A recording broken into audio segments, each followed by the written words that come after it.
Episode of Clickbaity Political Thirst Trap. I am one of your three distinguished hosts, Benjamin Dixon, joined as always by my brothers from other mothers. Marcus Farrell, how you doing, brother? Good, man. Is every brother with dreads for the cause? Is every brother with goals for the fall? No, so don't get caught up in the appearance. Outcast criminal, another black experience. Word. All right. Mondale, how you doing, man? How you living? I'm good, man. Thanks for asking. How about yourself? Cool. Well, I'm good, man. We're just trying to get this thing going. As you can see, we got a little different format today, but technology, there's always a backup. There's always a backup to the technology. So we are streaming per usual.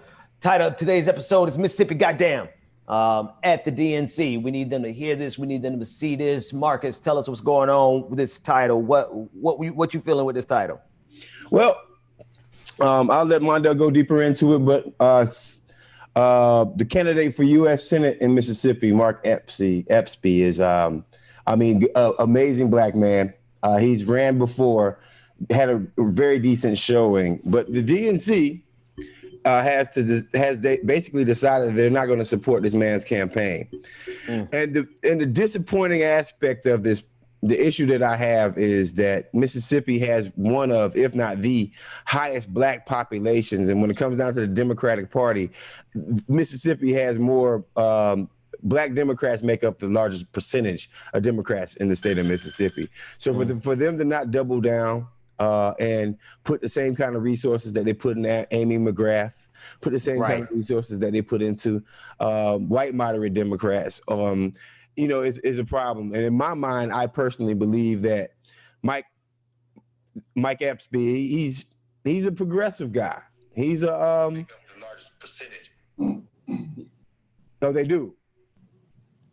Huh? All right, I heard myself. But the problem is that they don't, like he's not a moderate. I don't think he doesn't sound like a moderate. And here's the fundamental issue: when you're really talking about black people in America and in a state like Mississippi, you can't really be a moderate, because Mississippi is one of the poorest states in the nation, has one of the worst education systems in the nation. And when you were to address these things, you can't go into people's neighborhoods talking about, well, I want your vote because I'm about to bring incremental change to your neighborhoods. This is Mississippi. Mississippi needs immediate change more than anyone else. My family is from Batesville, Mississippi. I believe everybody on this show has family in Mississippi, but my family is from Batesville, Mississippi. I own property in Mississippi. And when I tell you that when you go home and I see it's the biggest difference between wealth gap with African Americans versus the white folks. I mean, there's still poor white people in Mississippi, but the amount of poorness, the amount of poverty, the amount of the lack of infrastructure is really bad in that city, man. So, if you think about Chetway Lumumba, the mayor of Jackson, Mississippi, that is a progressive mayor. He ran as a progressive and he won big. And the reason why is because fundamentally, black folks who are really going through some of the hardest times need progressive policies to actually win. And you can't go into these areas acting like you are a moderate. And I believe that's the reason why the DNC is not supporting his campaign, because he's actually going to bring certain things to the table. Well, how competitive is the race? Like I have an idea, but I want to talk about that aspect. I have an idea, but I think we should talk about that aspect for people who don't have an idea how competitive the race actually is in Mississippi. Mondale. No. Hold on. I when I called Marcus last night about this race and this topic in Mississippi, my goddamn nerves, Mississippi in the way of the Democratic Party.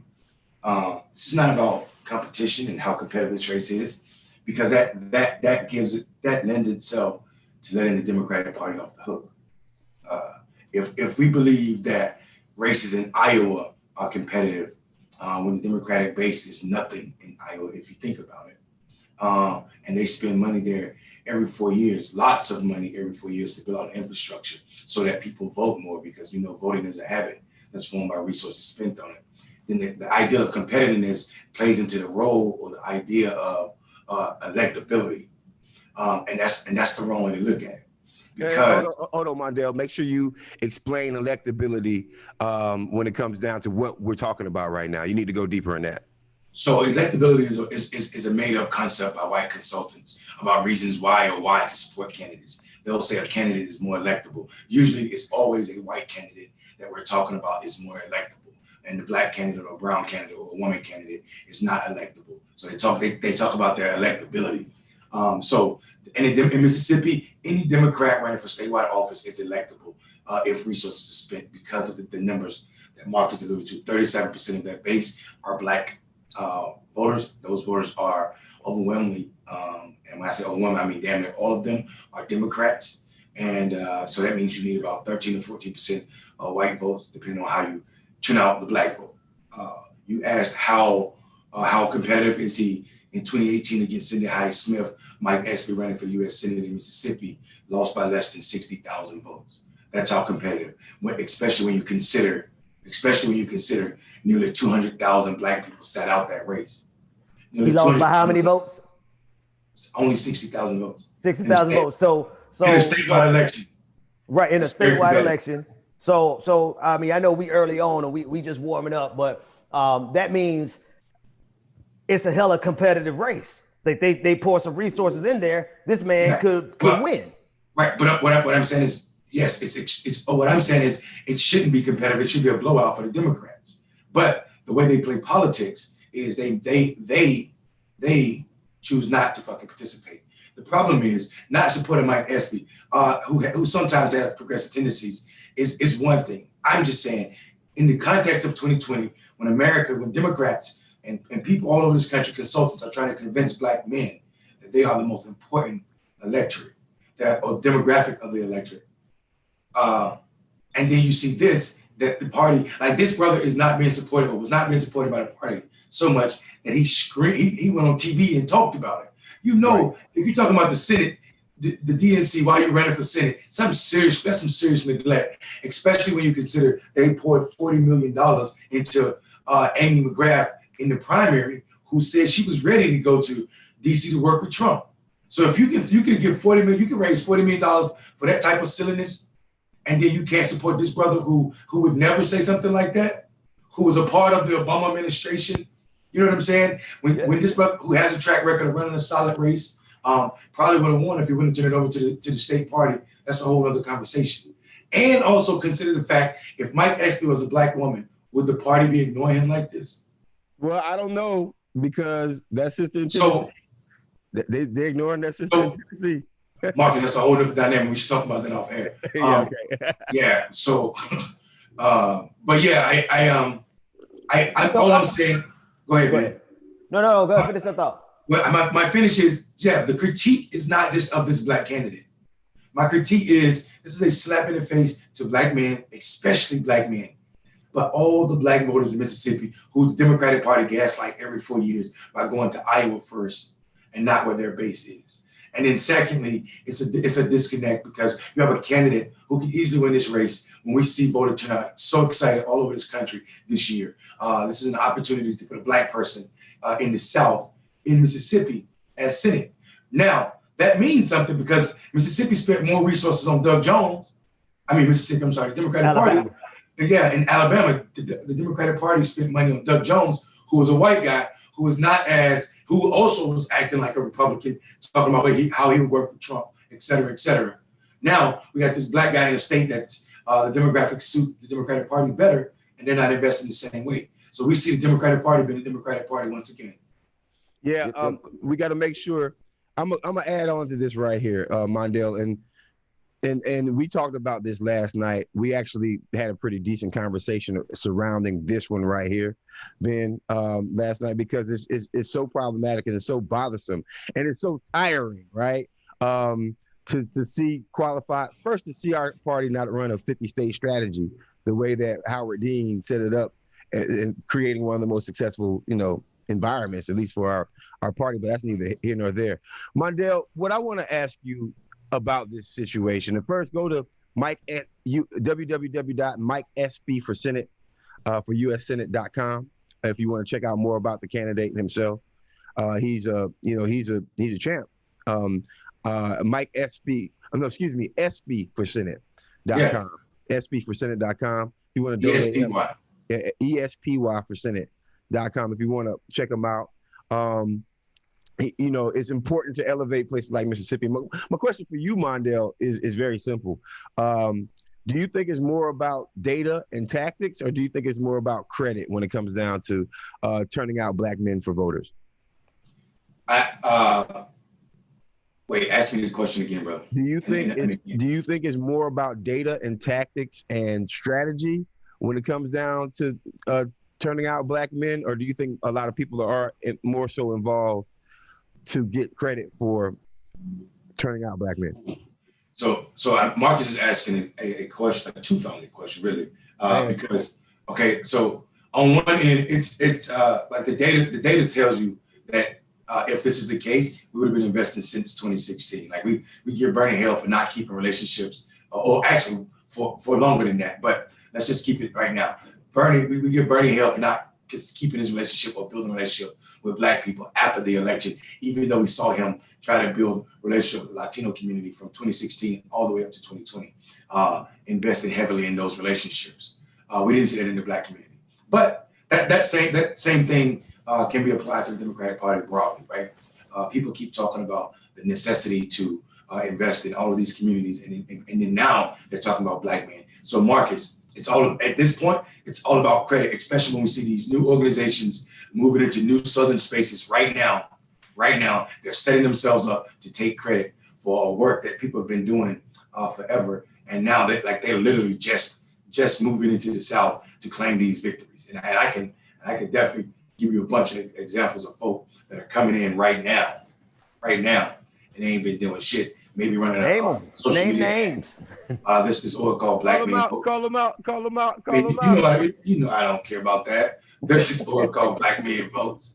They just popped up on the scene to supposedly sending text messages that look like our text messages. So they copying y'all whole damn thing. They taking y'all whole template. I mean, you see it. It's just that they add language in there that let you know that they ain't did no research with black men. They trying to scare black men with Trump. And it's like, you supposed to be, you name an organization Black Men Vote, and you don't know that you can't scare black men with Trump, then you ain't did no research. You sound just like DC. So yeah, I mean, like, and that's pretty tacky, because what happens is, one, they're burning the selfishness of getting that credit, Marcus. I'm glad you labeled it credit, because it's not just the credit for the victory, it's also the credit with white folk. Like, oh yeah, my black chops are good. You know what I'm saying?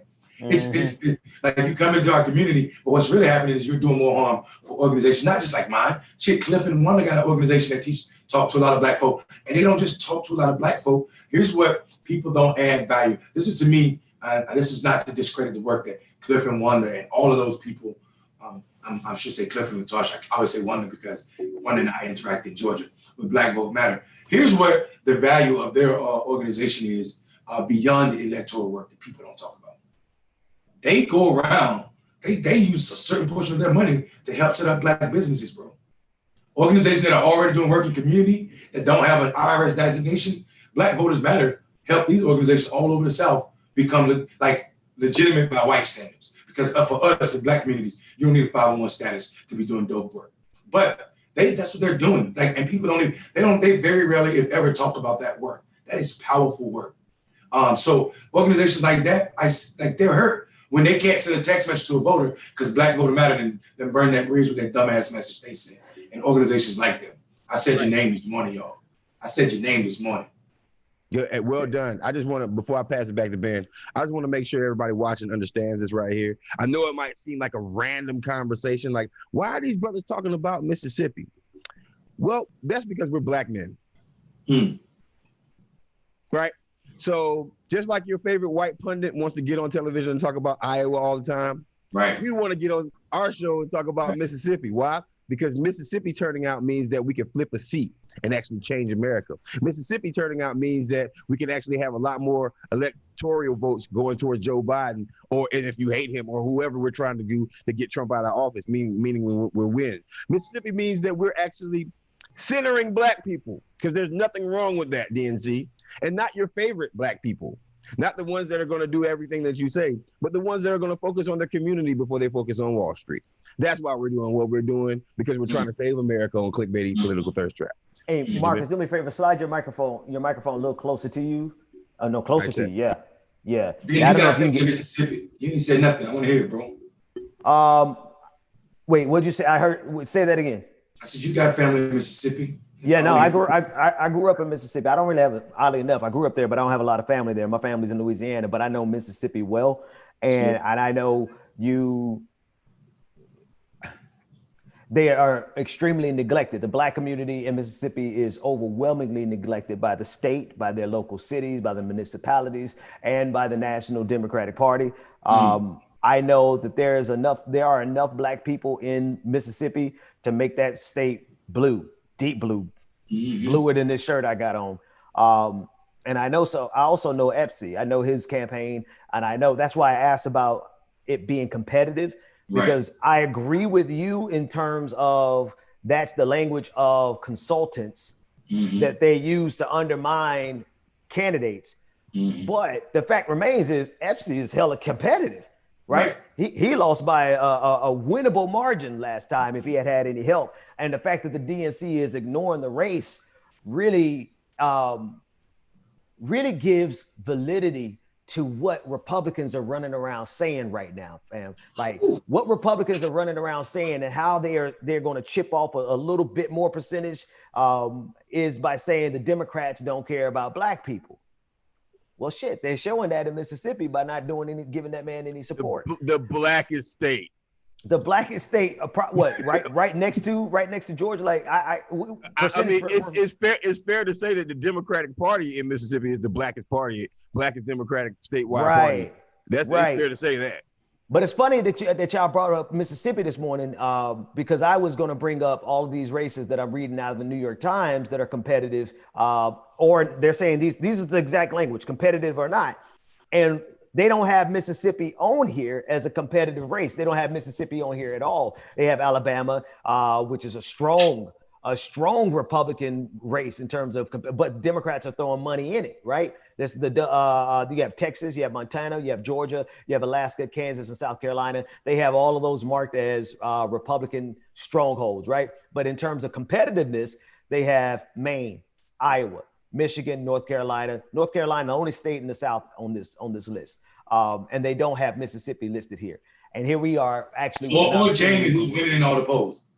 Right. Wait, they don't even have South Carolina. And here's the thing. South Carolina, they have a Republican edge by 0.5 points, 0.5 percentage points, which is a margin of error for them to not even have it in the Republican category, right? But they still have it as competitive for Republicans. But anyway, I digress. The point is that it's a level of neglect and ignoring Black people that actually gives voice to what Republicans are doing right now. Their number one strategy is to I was listening to the radio the last time I was in Atlanta. I was listening to the radio, and on the gospel station, Donald Trump was running his campaign ads. You know what he was saying? He was saying Democrats don't care about you. You're only going to hear from them every 4 years. And in Mississippi, it looks like that's the case. Listen, let me say something to you, Ben. Marcus said something about, is it data or is it credit? Credit. Let me tell you how we know it ain't data. Watch this. This right here, that list, New York Times, let's not even front. New York Times is a left-leaning paper, right? Therefore, somebody in the Democratic Party, it's Democratic main. Yeah, it's definitely not left-leaning like Bernie. It's left-leaning like No. I'm saying like party establishment left-leaning people in New York Times probably connect the Democratic Party before they ran that article, right? Yeah, for sure. So that's what I meant, like not left of center or left of right, not left of us. So Marcus asked about data. Let me tell you why that matters. Here's something the Democratic Party isn't motherfucking dancing about. Oh, I'm so sorry, I cursed. Here's something the party isn't dancing about. Hey, we trying. Hold on, Mondale. We trying. Well done. I was checking you out, brother. Good job. Thank you. Sorry, bro. That's an FEC. Hey, we're not gonna do FEC. We're not gonna do FEC fines. When we curse on the show, it's gonna be a clickbaity fine, and we gotta create a jar that we put the money into. So I will fine. Let's just. We just practicing for that for terrestrial radio, baby. We trying to get that morning slot across the country. Go ahead. Indeed. So what I was gonna say was, here's how we know the party isn't paying mother freaking attention. Data doesn't matter to this party and their white friends and their white friends' business models do. Here's what the Democratic Party isn't saying. I've been saying this since the primary. Both of y'all know this. The last time Democrats outperformed Republicans in the primary was Bill Clinton, right? 1992, Democrats outperformed Republicans in Georgia's primary. And also, the election was November the 3rd that year. This year, election is November the 3rd. Now, this ain't me being no quirky conspiracy theorist. Here's what I'm telling you, though. This year, this time in 2016, 150,000 Georgians had voted. Right. This time, 605,000 Georgians have voted, Democratic voters already. That's a 286% increase. And them motherfuckers don't have Georgia as a toss-up or as a competitive race. And we know those voters who are voting already are Democratic voters, a lot of them. Black and brown people lining up at these arenas and all over the place to vote, standing in line. I'm going today. 6 hour wait, people still standing in line, bro. 11-hour wait, bro.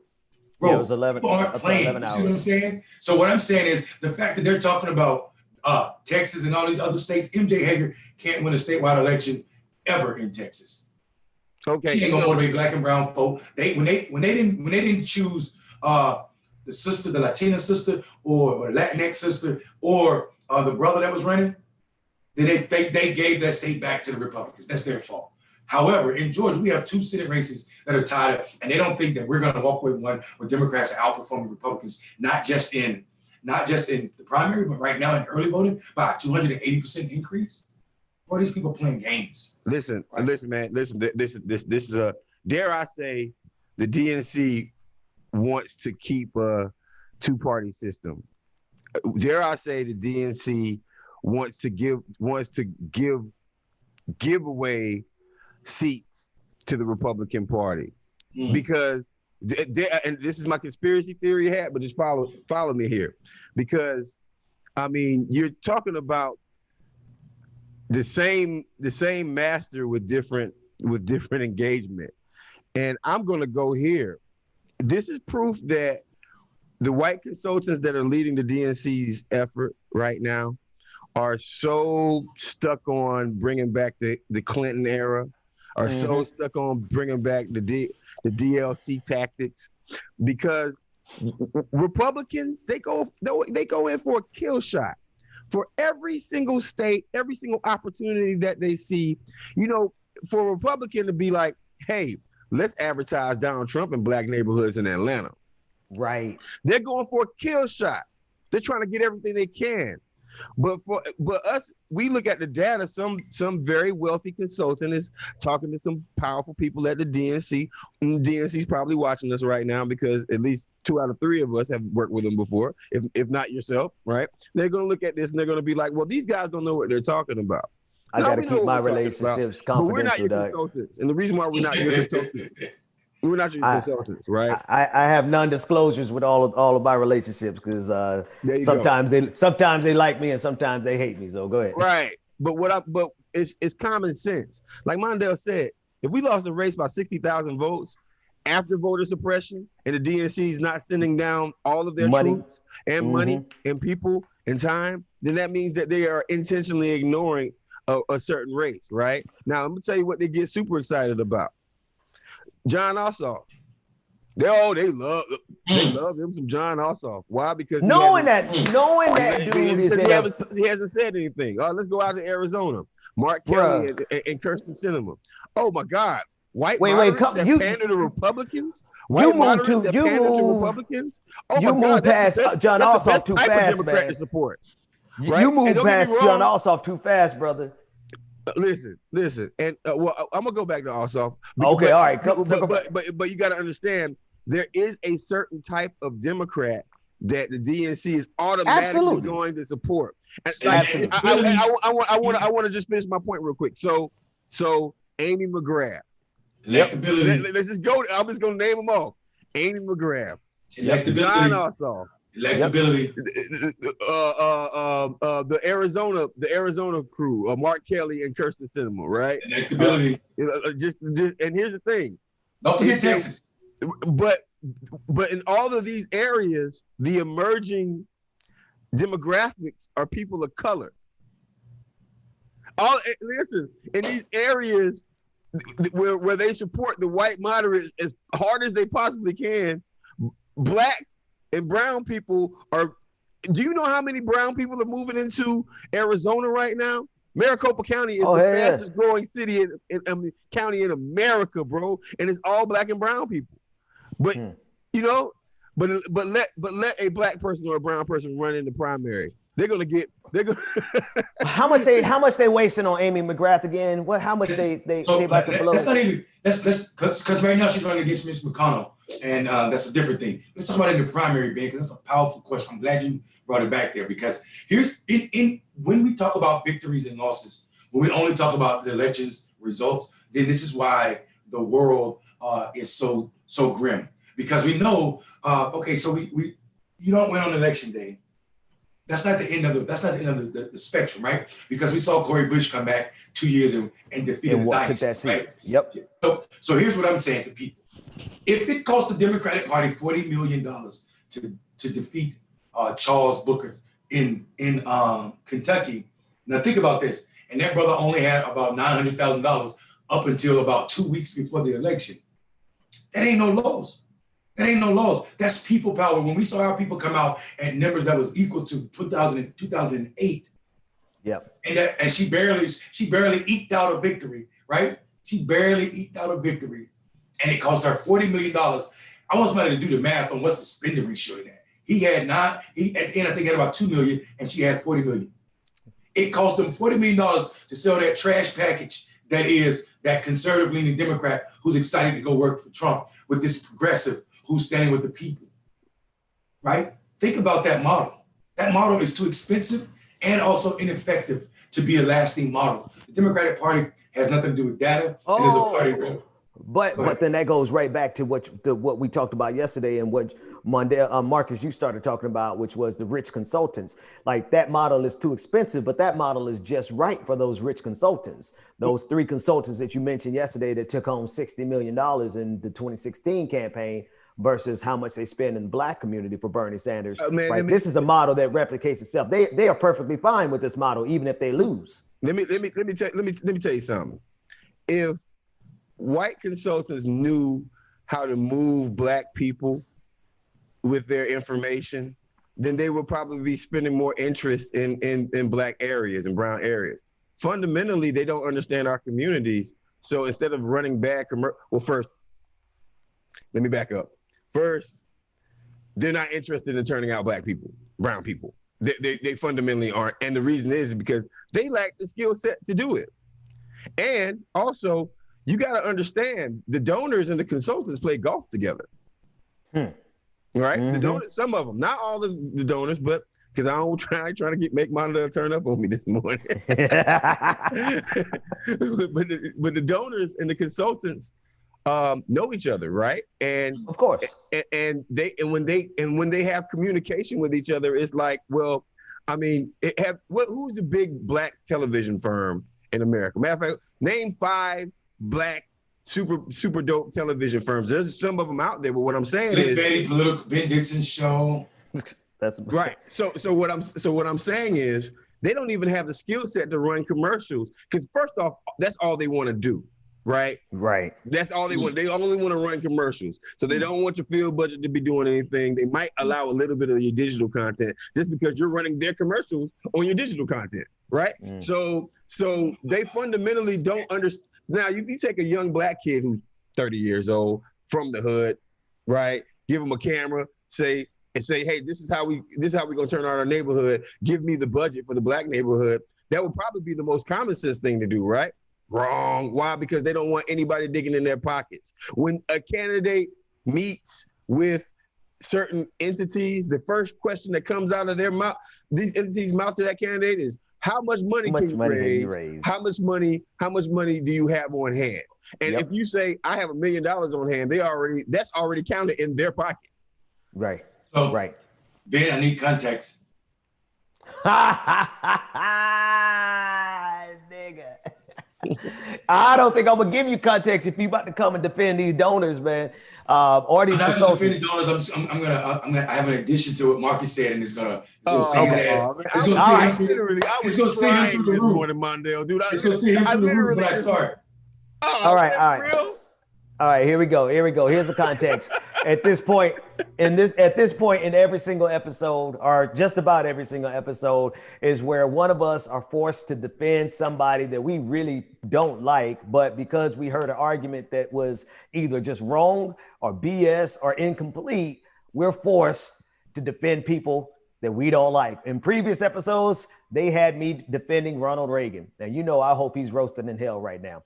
On another episode, Marcus was defending the Congressional Black Caucus, and I know he's not too cozy with them. And on another episode, Mondale defended the donor class, the Democratic donor class. So, Mondale, who you defending today? Well, so Marcus said, something. So first of all, the brother gave y'all a lot of knowledge. So if you didn't take notes, be sure to watch the show. Watch the beginning of the show again, because what he said, you need to understand that to understand the nature of our politics, about relationships and how close people are. It's just the same relationship that exists in the criminal justice system, where you have DAs and public defenders going to eat breakfast and drink coffee together. So, and people are like, well, why not? They're counterparts. No, why not? Because you care about what's human, and they're really just trying to lock bodies up. So that's why. But here's an addition to what I would add. Marcus said the political consultants, and the donor class play golf together. I would argue and say the political consultants and the donor advisors, the people who advise donors, play golf together. Nobody, I don't know any consultants that are playing golf with George Soros I'll take that. or those. So I just wanted to add that caveat and say that, that Marcus is not his what he's saying is fire. I would just say that these billionaires aren't dealing with these political consultants on a daily basis, but their advisors are just like this, because they come out of the same cloth. And I will say this. You can't. It's hard to argue what Marcus said about them just wanting to run ads when you see every damn campaign spending damn near 70% of their budget on ad, and you got to fight for the 30% if that's fulfilled, but everything else left on the campaign. So it's hard to argue with that point. There's a caveat. Right. There's a caveat that say, though, there are donors out there that support robust field programs and are upset when people aren't running robust field programs. And all right, yeah, I rock with it. That wasn't too bad, man. That one almost didn't even need the disclaimer in the context. But fair enough. Let's take a second. We got a couple of questions from the comment sections. But let's take a second and do a commercial break. Mondale, tell everybody how to get up with you. I am Mondale on YouTube. Literally, I am Mondale, not YouTube. I'm sorry. On Instagram, on Twitter, Mondale Robinson, Facebook, Mondale Robinson, and YouTube, Mondale Robinson. Also, you can find me doing stuff with Black Male Voter Project on all social media platforms. All right, Black Male Voter Project. Marcus, how do the people get up with you? Marcus Farrell on YouTube, Marcus Farrell on Facebook, Old Man Politic on Twitch. I'll be playing 2K21 tonight if anybody wants to run with me. And Marcus for America, there's Marcus, the number 4 America, on Instagram and Twitter. And oh, by the way, if you're watching the show, stop right now, hit that like button, hit that subscribe button, hit that share button. Retweet this stream right now. Ben, you got the numbers, man. What the numbers look like right now? Well, we got, actually, because we're on a different system today, but I could tell you on Twitter, we had about 70 people watching live on Twitter right now. We have about 25 on Facebook watching right now. and they fluctuate obviously. And right now, our strongest stronghold is on YouTube. We have 322 people watching us on YouTube right now. So y'all keep hitting that like button, keep hitting that share button. Y'all know where to find me on Twitter at Benjamin P. Dixon. I want to bring up a couple of questions from our chat. Brittany Means on YouTube says, what do you all think about Kyle Kalinske? I don't know if you guys know him. Kyle Kalinske, Secular Talk on YouTube, pretty big progressive voice, saying that Bernie 2020 campaign overcorrected too much for the 2016 narrative with regard to being too white and too male, and he leaned a little too much into the woke stuff. I got plenty to say about it. Go ahead, say it, brother. I want y'all to start. Because I'm actually friends with Kyle, but I don't have no problem telling the truth about it either. So go ahead, Mondale, you start. Yeah, Kyle is wrong. Bernie didn't. And if he leaned into the woke stuff, it's the white woke stuff. And that's the problem, because you can't tell me that campaign was more black or more brown, or their policies was more black or more brown in 2016. So miss me with that. And if you believe that, you truly didn't watch this political campaign season and watch how Bernie blew off the South, blew off the southern part. And he spent a lot of time around brown communities, not enough for sure, talking about their issues. And then on top of that, all I would say is, don't tell me about people that were staffers on a campaign. That just tells me you don't understand how campaign thought works. Staffers do what they're told. Decisions are made through the consultant class, and Bernie's consultants were all white. Most of them the same white folk from 2016. So I'm done with that. All right, Marcus, what's your thoughts? You can never overcorrect not having black and brown people on your campaign. You never not have enough. That's impossible, right? You never not have enough women. You never not have enough black men. You never not have enough black women. Like, you just never not have enough. You know why? Because if you look on the normal campaign in any local city mayor's race, you're going to see a bunch of white people every single time. Yep. I don't care where you are. If you name a campaign that's not black led, that has more black and brown people on it than white people, then, that campaign is doing something special. But there's no such thing as, you know why? Because guess what? Black and brown people understand their communities just as good as white people do. So that's one thing. I'll say that, right? So no. And I want to pause. I hope I didn't sandbag the conversation by saying I'm friends with them. Let me say I'm friendly with them. We are YouTube associates, because I want y'all to turn the hell up if y'all need to. We just talking about the issue, right? Okay. He can have an opinion, right? It can be a misinformed opinion, but it is a misinformed opinion. And here's why. First off, if he overcorrected the mistakes from the past, he would have had an apartment in Charleston, South Carolina. His office would be in Charleston, South Carolina. He would have been in South Carolina. He would have been supporting reparations. Right. He would have supported Impact, my organization that I had, that I was trying to jump off for his ass. Damn it, twice, right? But for him, right? So no, he didn't, right? And even still, an overcorrection is, okay, let's do what we can to compete in New Hampshire and Ohio, but let's do the same amount of work in South Carolina. And that didn't happen in 2020 or 2016. Bro. So overcorrection means you use tactics and you overdo those tactics to actually try to win. He didn't overcorrect anything. He just adjusted. And they doubled down on something that increases white supremacy a little bit too much, and white almost white privilege too much. And what he did was he used the same exact consultants, tried to find even more famous black people and roll them out and have more black people and better black people instead of and better Latinx folks. Instead of just trying to do more work, he tried to overdo it with personality. Marcus, you slid that in there, bro. You gotta, you don't have to say who said it, but you got to make sure people understand when you say better black people, what you talking about. Oh yeah, the Bernie 2020 campaign thought that they had better black people than the 2016 campaign.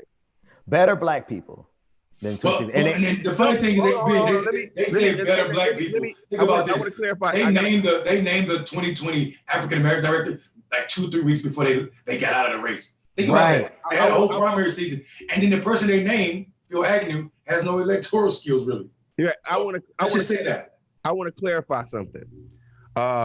So first, the whole campaign didn't think that they had better black people, but some folks on the campaign did think that they had better black people. And I also want to make sure I clarify something else. I spoke with the black outreach team, the black folks from Bernie 2020 during the campaign. I had a very open, long conversation. They actually came to me and was like, yo, we need to hear what you got to say because we didn't believe you at first. We didn't believe you at first. We thought you were just messy. That's what these brothers and sisters literally came up to me and was like, we thought you were just messy. No, now we get it. They really don't want to support some of the work that we're doing. I'm not going to say who said this, but what I'm going to say is it was even worse. Yeah. I could say some more stuff because I think I contacted the campaign to help them in any way I could once I decided to support Bernie. That was damn near February.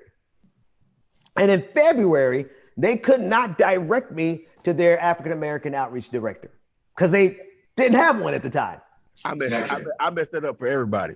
Bernie was out of the race, what, March? Yeah. Bernie was out. Yeah. So in February, they didn't have an African-American outreach director that they could point me to. Now, that's number one. Number two. I also want to make sure that we say this right here. I need to say this in context. Joe Biden and moderate Democrats treat their black people better than progressive do. Damn. Wow. Listen, I'm not finished yet. Let me finish the statement. Because they understand relationships. Now, Joe Biden and moderate Democrats have much, much worse policies for black people than progressives do. So it's a give and take being a black person in politics right now. You can get treated like a king and not get shit for your community, or you can get a lot of crap for your community and get treated like shit. Or no. I want you to put the proper context. Right, hang on, Mandel. Here's the proper context. You can be treated like shit and don't get nothing for your community because them not listening to you means they're not gonna win. Right. So, and it's a patriarchal viewpoint on the hyper-progressive side of the house. Trust me, I've worked on both sides of the house, and I'm more progressive than you are, believe it or not. It's just, right? I worked on both sides of the house. I understand this completely right now. What I'm saying is very simple. It's very, very simple, right? Like progressives, because they have been at marches, because they do go out and hang out with Black Lives Matter, because they might have a couple of black friends, because they know that income inequality affects African Americans. A lot of progressives have a very patriarchal, we know better than you. And these are, highly educated Harvard graduate, Yale graduate. Yep. We know the black community. Cornell West sat by me one day and signed my book, or did my forward or whatever. These thinkers, they will tell us, okay, yeah, we got the black community, so we don't need your black ass voice. Right. We know this. Well, so hang on, yeah, let me finish though. Wait, actually, get your point in though. Get your point in real quick, Monday. Go ahead. No, because I want to go back. I want to go back to the Kyle thing, right? Because how do you overcompensate for a community that you need to overperform for you to win, right? The Democratic Party in general, but everybody, including Bernie Sanders, needs the black vote to show up at a disproportionate rate for them to stand a chance of winning. So tell me, how do you overcompensate for a community that you actually need to overperform? In other words, y'all should be kissing our asses. You should be catering to us. You should be running up behind us, asking us what we want, what we need, because you need us to show up at absurd percentages for you to stand a chance. And the audacity to look at us and say, well, it's not only audacity, but the sheer stupidity to look at your pathway to victory and still say, actually, I got to correct it one more time. The sheer white supremacy to look at your pathway to victory and say, I don't really want to do too much for them. You would rather lose than to overcompensate for a community that you need to overperform. It really just shows, one, a lack of political prowess, and two, a depth of white supremacy that saturates this side of the equation, this side of the house, this progressive wing, period. Go ahead, Mundell. I don't know the person who made the statement. I'm just telling you, I go back to my argument. you can only be two ways in this world, racist or anti-racist. And saying that statement is deadly because what you do is you make white people believe that you shouldn't be. That's the argument about what do they call them? A certain type of politics. What is it about? What's the name of it? Respectability politics. No. When you're talking about people like black people or brown people, damn. Identity politics. Thank you, Jesus. Bro, it's early. I only had half a cup of hotel coffee. Yes. That's the identity politics argument. And that is deadly because that means white people are still playing politics while black people and brown people are dying. I don't know that person. So he's gonna get the FEC version, one, because I don't know him, and two, because I ain't trying to mess up the coins. So buddy, whoever you are, you should tune into our show more often so you can stop saying dumb stuff like that.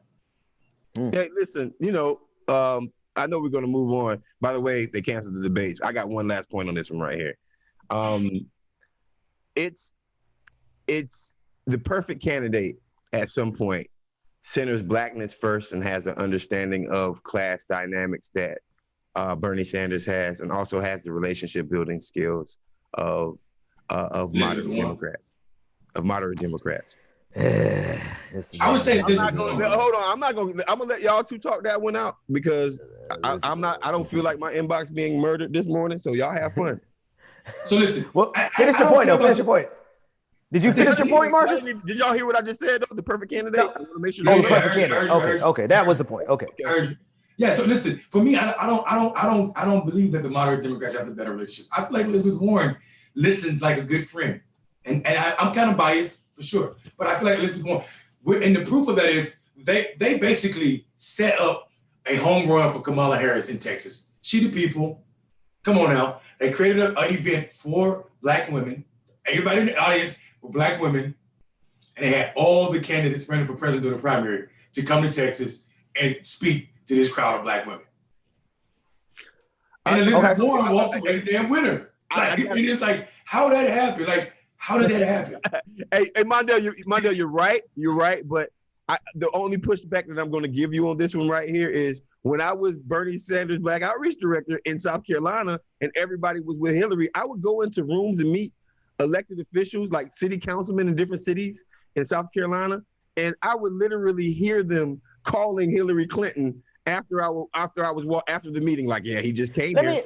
Let me help some people out in the audience. Let me help some people out in the audience real quick, because there's a comment here that I think is perfectly demonstrates what you described, the patriarchal mindset of progressives, but also the level of ignorance in terms of what politics really is. Somebody just said, use the example of Joe Biden saying, if you don't vote for me, you ain't black. And they were like, you call that relationship skills? Let me help you out real quick. And everybody, I know y'all got y'all piece y'all could throw in here. Number one, don't nobody like Joe Biden on this show. So kiss our black asses. Number two, relationship skills go well beyond somebody's dumbass talking point that he said on the, what's the name of that show with Charlamagne the God? The Breakfast Club. Right. That if you think that constitutes a relationship, you don't know politics in the first place. Relationships go well beyond a soundbite and go into how long have you been rooted in the community that you need to vote? How long have you had offices in South Carolina? How long have you had offices in Georgia? How many black people do you have authentic connections with? And let me tell you something, as much as y'all hate the Clinton machine, they have connections deeply rooted in the black community that go well beyond election year. They in the black community every single day of every single week. Let me give you a great example. How many of your progressive champions was in the church at the funeral when Barack Obama gave his eulogy in South Carolina over the Charleston 9? Like, how many of your progressive champions were there? Now, follow what I'm saying to you. Barack Obama was there. Joe Biden was somewhere around that area at that point. At that point, he was running around at barbershops or community leaders having conversations about the economy of South Carolina. He was building relationships, right? So when it's bigger than what you see on television. Right. Bro, they think relationships. They think relationships is still a mic. My last caveat: I'm not defending these guys. I'm telling you what tactics are. Like they have built better relationships in South Carolina. If like they're not hanging out away from black areas because they don't know them. Flag. This is a great comment from Rebecca, but I think it's the most important comment because it misses something important about you, Marcus. Rebecca says, Bernie Sanders, I love him and I thank him for running for president. He should have had a black king like Marcus as his guy running his outreach. Now, she doesn't realize that you actually were the person running his outreach in 2016. And Bernie, like, I'm not trying to slam her. I'm just trying to put the whole conversation in context. The real problem is that he literally had Marcus and they literally ignored Marcus, which is why they lost in 2016. And then Kyle, my friend, is saying that they overcompensated. They clearly didn't because they got shellacked again in 2020, particularly in the black community. Marcus, you can speak for yourself though. Yeah, no, I was there. I presented myself as a well-rounded, educated African-American male who understood the community because that's what I am. And the response that I got at the beginning was cool, but that was because I wasn't messing with anybody else's money. Mm-hmm. When the largest fundraising month in the history of politics to that point was Bernie Sanders in February of 2016, right? He raised a whole hell of a lot of money. In March, he even blew it out again. My suggestions were things like, hey, why don't we run a commercial instead of Simon and Garfunkel, America, America, America, instead of running that commercial in South Carolina? How about we take some pictures of Bernie, chained to that black woman, and Bernie saying things about civil rights and voter protection, and throw a little Marvin Gaye behind it. What's going on, right? Like that was the idea that I had. You know what they did? They ran America, America, America, white people in South Carolina. So just for emphasis, to not belabor the point, but I want to emphasize, like, I appreciate Rebecca for hearing the conversation and saying, damn, like Bernie could have really benefited from somebody like Marcus. And what we're saying is you're absolutely right. But they had Marcus and they ignored Marcus, which is one of the reasons why they lost. Go ahead, Mundell. Rebecca's question, like, emphasizes how I think how people forget that, like, campaigns are controlled by consultants and not individuals staffers on the campaign. So until they're like general consultants, not just like media consultants or field consultants or vendors. I'm talking about general consultants that are black running presidential campaigns. We're gonna have this problem, and the tension is even heightened when you have someone. I would say it's even more stressful being a black person on a campaign with a consultant who's fucking clueless. Damn, excuse my language. You made it this far. So what I'm saying is the frustration is heightened when you are a black person that know what they're saying is wrong about your community, and then you're still obligated to work on that campaign. So it's a heart attack waiting to happen, or you're gonna get labeled as crazy, radical, and blah blah blah blah blah. So, but I wanted to say something about the relationship conversation that I missed. People, a lot of you white progressives. Tell it. I say white progressive.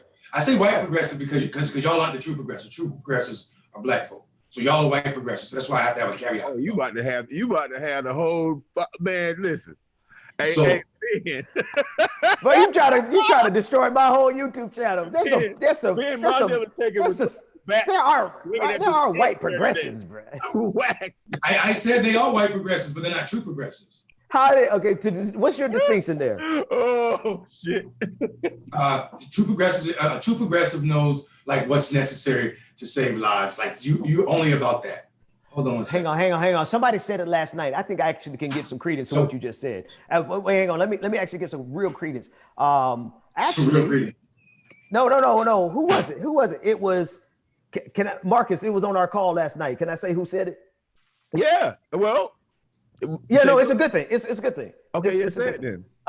We were on a call with Jason Johnson last night, and this brother says you can't really call yourself a progressive if you are not centering the most marginalized community in your community, right? So if you are, if Mundell, if you, I think you might be kind of connecting that. Like if you're a white progressive and it's before you difficult. gave me that real credence. I didn't know. No, it's no. And I want to make a correction. It isn't real. It was not real credence because it was Jason, because I just remembered it was Jason who said it. But the argument is solid. The argument is solid, like regardless of who said it. And maybe I shouldn't have said Jason in the context of, because that's not the real credence. We were cussing each other out last night. The real credence is that the argument is sound as hell. If you're not centering the most marginalized person or group in your community, in your nation, then you are not really a progressive. You can't call yourself a real progressive. Go ahead. I think that's good. Were you about to finish that? Is that what you were about to say? More or less? More or less. Now it's out there. It sounds like I'm kissing Jason's ass, even though we were cussing each other out pretty good last night, but I digress. All right, what else we got going on? Hey, man, debates are canceled, and instead we're getting two competing town halls at the same time featuring Donald J. Trump and Joe Biden. I find it interesting. My take on it real quick is that when it comes down to watching town halls, listen, first, Trump is going to probably murder Joe Biden when it comes down to like his ratings, right? Because Trump is a clown show. And I would much rather watch Trump be wrong than Joe Biden be right.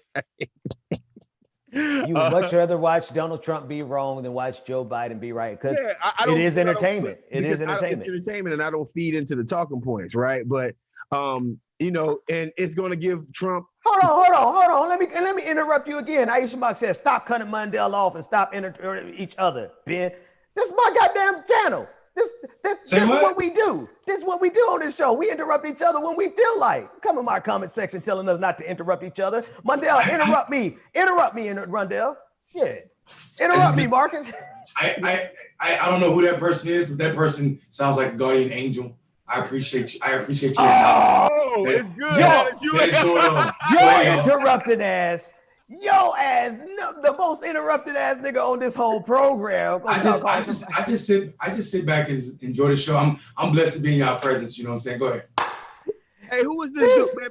Take them glasses off, Mondale. Let me see your eyes. Again, this is a whole new person. See your eyes. Okay. The most interrupted nigga. I mean, I swear to God, there was one show like I couldn't even say a word because the nigga just kept interrupting me. But Mundell, this morning you got a fan who wants you to be heard, brother. So why don't we all just stop for a minute and let you speak? Speak, Mundell. I think Marcus is in the middle of a conversation. Go ahead, Marcus. No, Marcus, okay. We interrupt Marcus all the damn time.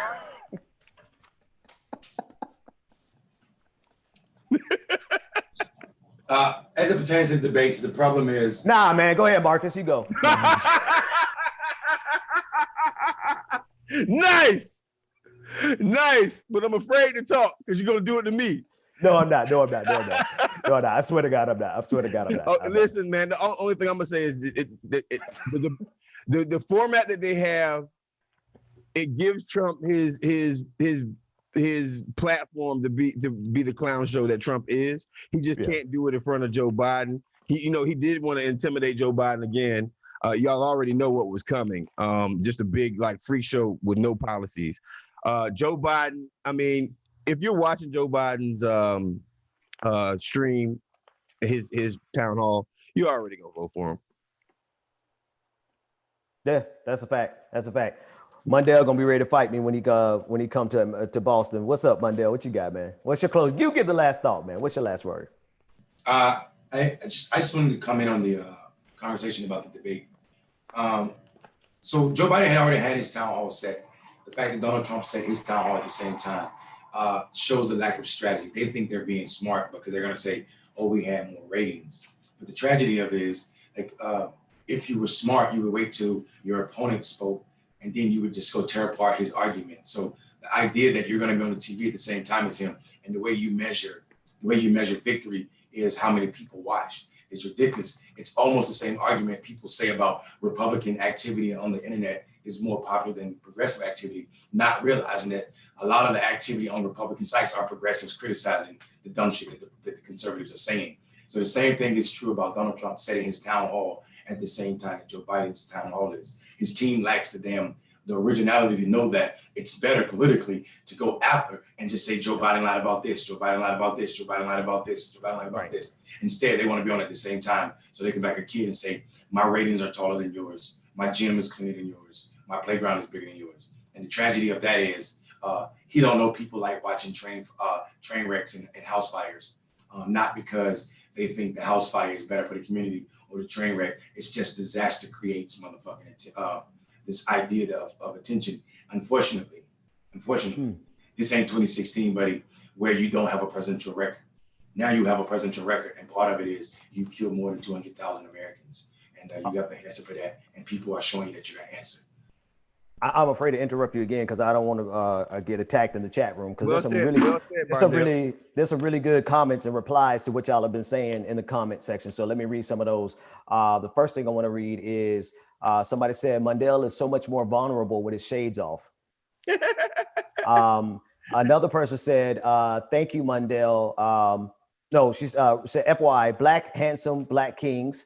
And then another person said, hang on. Thank you for taking the shades off. We can see you now, Mundell. Heart, heart, heart, heart.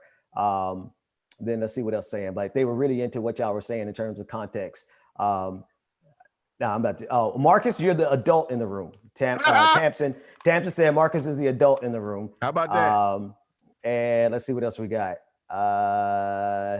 That's about it on YouTube. I got to jump over to Facebook to see what everybody's saying. But no, somebody else said that was extremely smart in terms of the fact that Donald Trump should have gone after.